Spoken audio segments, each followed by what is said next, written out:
Aliás, eu me chamo Grace. Eu sei quem você é. Só uma coisa pode cegar um homem inteligente como você. Amor. Você perdeu a sua esposa, mas isso não mudou você. Acho que nada muda você. Ah, e aquela mulher. Uma mulher que eu amo. Nosso amor não morreu.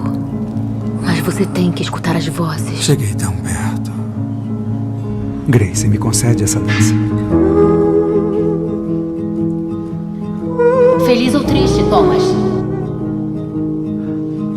Estou avisando. Eu vou partir seu coração.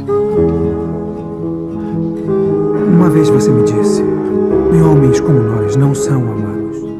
Ela me ama. Ela me disse. Eu fiz isso porque eu amo você e não ele. Se apaixonou pelo Tony? Sim. Feliz ou triste? Triste. Mas eu tô avisando. Eu vou partir seu coração. Já está partido.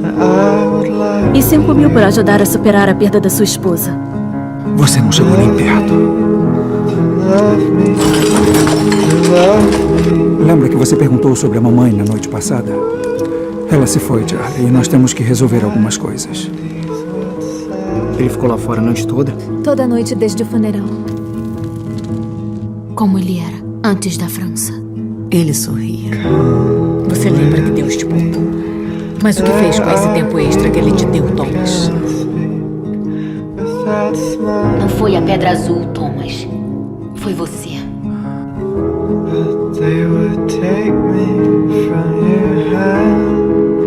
Preciso de você, Grace. Preciso de você.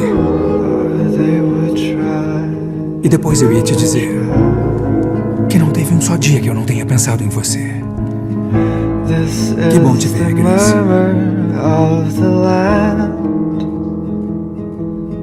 Não precisa se despedir.